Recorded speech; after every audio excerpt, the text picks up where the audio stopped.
शिप्रा सैनी। बड़ी खबर, फर्जी टीआरपी केस में बॉम्बे हाईकोर्ट ने सुनवाई करते हुए अर्नब गोस्वामी को राहत दी है, तो वहीं मुंबई पुलिस को बड़ा झटका दिया है। बॉम्बे हाईकोर्ट ने यह साफ तौर पर कहा है कि अगर पुलिस अर्नब गोस्वामी को गिरफ्तार करती है तो उन्हें 3 दिन पहले नोटिस देना होगा, उसके बाद ही मुंबई पुलिस उन्हें गिरफ्तार कर सकती है। तो बॉम्बे हाईकोर्ट ने कहीं ना कहीं ये अर्नब गोस्वामी को बड़ी राहत दी है, क्योंकि जिस तरीके से लगातार मुंबई पुलिस अर्नब गोस्वामी को फंसाने के लिए तमाम नए नए हथकंडे अपना रही है, वहीं अब बॉम्बे हाईकोर्ट एक के बाद एक सुनवाई में मुंबई पुलिस को बड़ा झटका दे रही है। और मुंबई पुलिस की फजीहत पहले ही बड़ी हुई है, जिस तरीके से परमवीर सिंह और साथ ही सचिन वाजे को लेकर लगातार मुंबई पुलिस सवालों के घेरे में है। लेकिन अब अर्नब गोस्वामी पर जो कार्रवाई लगातार मुंबई पुलिस के द्वारा की गई है, उस पर भी अब कोर्ट लगातार सवाल उठा रही है। आपको बता दें, फिलहाल जो सुनवाई हुई है, जस्टिस एसएस शिंदे की अध्यक्षता वाली बेंच ने ये सुनवाई की है। अर्नब गोस्वामी और रिपब्लिक टीवी की ओर से पुलिस की जांच को चुनौती देते हुए एक याचिका दायर की गई थी, जिसमें बॉम्बे हाईकोर्ट सुनवाई कर रहा है।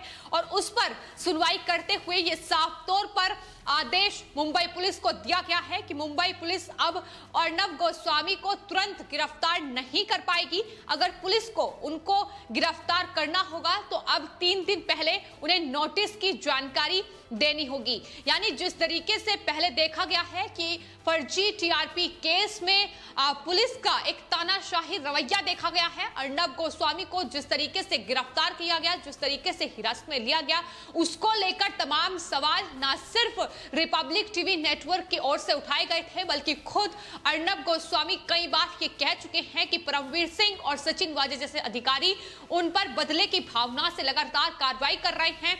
महाराष्ट्र सरकार के इशारे पर यह कार्रवाई हो रही है। और अब कहीं ना कहीं बॉम्बे हाईकोर्ट में जो याचिका अर्नब गोस्वामी की ओर से दायर की गई है, उस पर जो सुनवाई हो रही है, वो कहीं ना कहीं अब मुंबई पुलिस की फजीहत बढ़ाती नजर आ रही है। क्योंकि इससे पहले भी बुधवार को बॉम्बे हाईकोर्ट ने इस याचिका पर सुनवाई की थी, जिसके बाद हालांकि बिना मामले की सुनवाई करे ये मामले को स्थगित कर दिया गया था। क्योंकि रिपब्लिक टीवी के जो वकील हैं हरीश साल्वे, वो उस वक्त कोर्ट में पेश नहीं हो पाए थे और दूसरे सीनियर जो वकील थे वो भी मेडिकल इमरजेंसी के दौरान वहां फंस गए थे, तो इसलिए वो कोर्ट में पेश नहीं हो पाए। लेकिन उस वक्त भी बॉम्बे हाईकोर्ट ने मुंबई पुलिस से यह सवाल किया था कि दरअसल टीआरपी घोटाले में रिपब्लिक टीवी और उनके जो एडिटर इन चीफ है अर्नब गोस्वामी के खिलाफ पर्याप्त सबूत होने का दावा मुंबई पुलिस कर चुकी है, लेकिन मामले में बतौर आरोपी उन्हें नामजद अभी तक क्यों नहीं किया गया है, यह सवाल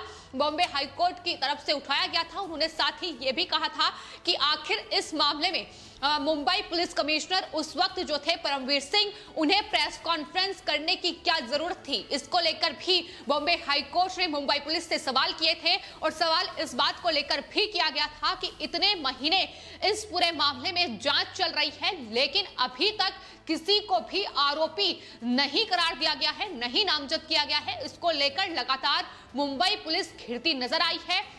उनके जो वकील हैं उनसे बॉम्बे हाईकोर्ट ने ये तमाम सवाल किए थे और किस तरीके से वो इस पूरी कार्रवाई को आगे बढ़ा रही हैं, क्या समय अवधि है, इसको लेकर भी सवाल किए गए थे। चूंकि शुरू से ही फर्जी टीआरपी केस मामले में जिस तरीके से पुलिस की कार्रवाई रही है, उसको लेकर मुंबई पुलिस लगातार शक के दायरे में रही है। क्योंकि शुरू में जो एफआईआर दर्ज हुई थी उसमें रिपब्लिक टीवी का नाम नहीं था और उसमें इंडिया टुडे का नाम था, लेकिन किस तरीके से रिपब्लिक टीवी का नाम उस एफआईआर में उसके बाद लिखा गया, किस तरीके से ये पूरी साजिश, पूरा षड्यंत्र रचा गया है, उसका खुलासा कई बार हो चुका है। खुद अब जिन पुलिस अधिकारियों ने वो प्रेस कॉन्फ्रेंस की थी, वो पुलिस अधिकारी जो अर्नब गोस्वामी को गिरफ्तार करने पहुंचे थे, उनके परिवार के साथ जो बदसलूकी की गई थी, वो अब सलाखों के पीछे हैं। एनआईए की गिरफ्त में फिलहाल सचिन वाजे हैं, जो कि अर्नब गोस्वामी को उस फर्जी टीआरपी केस में गिरफ्तारी उनकी करने के लिए पहुंचे थे। वहीं परमवीर सिंह वो मुंबई पुलिस के कमिश्नर जिन्होंने प्रेस कॉन्फ्रेंस करते हुए रिपब्लिक टीवी को घेरा था, अर्नब गोस्वामी पर बड़े आरोप लगाए थे। तो ये तमाम वो अधिकारी हैं जो रिपब्लिक टीवी पर शिकंजा कस चुके हैं, जो अब खुद फजीहत में फंसते नजर आ रहे हैं। और शायद यही वजह है कि अब इस पूरे मामले को लेकर अर्नब गोस्वामी की एक बड़ी जीत कहीं ना कहीं फर्जी टीआरपी मामले में होती नजर आ रही है। चूंकि वहीं दूसरी ओर ईडी ने भी इंडिया टुडे पर शिकंजा कस लिया है। ईडी की इन्वेस्टिगेशन में यह बड़ा खुलासा हुआ है कि दरअसल इंडिया टुडे भी इस फर्जी टीआरपी का एक बड़ा हिस्सा था। किस तरीके से लोगों को पैसे बांटकर टीआरपी गेन की गई है, इसको लेकर भी ईडी की इन्वेस्टिगेशन में एक बड़ा खुलासा हुआ है। तो जाहिर तौर पर शुरू से ही रिपब्लिक टीवी मीडिया और साथ ही editor in chief Arnab Goswami अपने ऊपर लगे तमाम आरोपों को खारिज करते आए हैं। एक बदले की भावना से ये कार्रवाई की गई है। ये तमाम बड़े आरोप उन्होंने उद्धव ठाकरे सरकार पर लगाए हैं।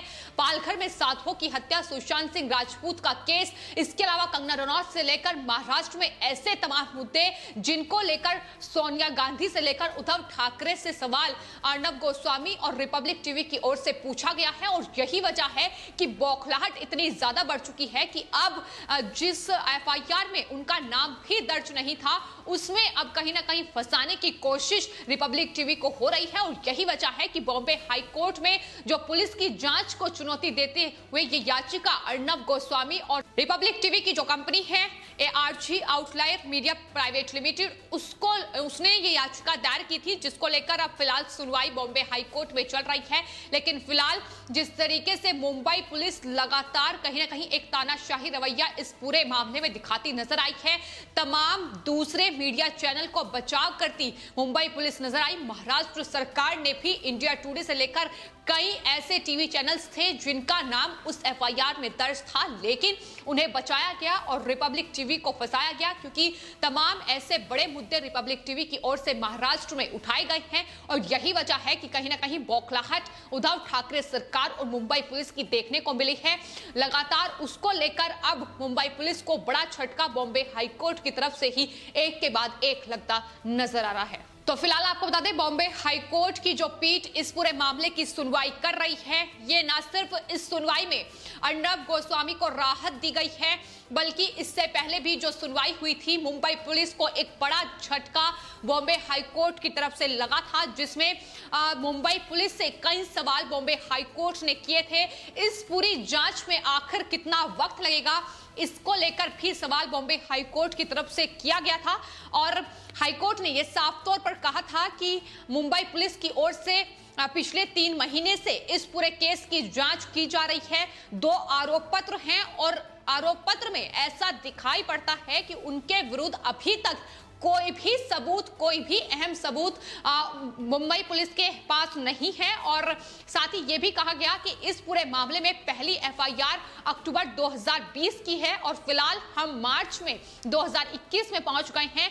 और कोर्ट ने फटकार लगाते हुए मुंबई पुलिस से कहा था कि उनके सर पर तलवार क्यों लटकाकर रखी जाए, आप उन्हें आरोपी नहीं बना रहे हैं, ऐसा क्यों है। क्योंकि मुंबई पुलिस के जो वकील थे हिरिये, उन्होंने ये साफ तौर पर कहा था कि अर्नब गोस्वामी के खिलाफ उनके पास तमाम सबूत हैं, किस तरीके से टीआरपी के साथ छेड़छाड़ की गई है, ये तमाम चीजों के सबूत फिलहाल मुंबई पुलिस के पास हैं। लेकिन उन्हें आरोपी क्यों नामजद नहीं किया जा रहा है, इसको लेकर सवाल लगातार बॉम्बे हाईकोर्ट मुंबई पुलिस से कर रही है। जाहिर तौर पर वो सिर्फ और सिर्फ जिस तरीके से फर्जी तरीके से फंसाने की कोशिश है, उसको लेकर आपको बता दें, अर्नब गोस्वामी के जो वकील थे मुकुल, उन्होंने साफ तौर पर यह कहा था कि मुंबई पुलिस के पास इस पूरे केस में कोई अहम सबूत नहीं है। और यही वजह है कि फिलहाल मुंबई पुलिस कोशिश में जुटी हुई है कि किस तरीके से कौन से ऐसे षड्यंत्र रचे जाएं कि आने वाले वक्त में अर्नब गोस्वामी को एक आरोपी के तौर पर पेश किया जाए।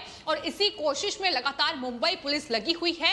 लेकिन अब यह साफ हो चुका है कि सचिन वाजे वो अधिकारी जो फिलहाल एक दूसरे मामले में एनआईए की हिरासत में है, तो किस तरीके से ये तमाम अधिकारी महाराष्ट्र में सरकार के इशारे पर काम कर रहे हैं, इसकी बानगी भी देखने को मिल रही है। तो फिलहाल ये तमाम चीजें हैं जो अर्नब गोस्वामी के इस फर्जी टीआरपी केस में लगातार निकलकर सामने आ रही है। बॉम्बे हाई कोर्ट में उनकी याचिकाओं पर सुनवाई लगातार चल रही है। लेकिन फिलहाल जिस तरीके से मुंबई पुलिस महाराष्ट्र सरकार के इशारे पर काम करती नजर आ रही थी, अब उसकी पोल एक दूसरे एंटीलिया विस्फोटक केस में खुलती नजर आ रही है।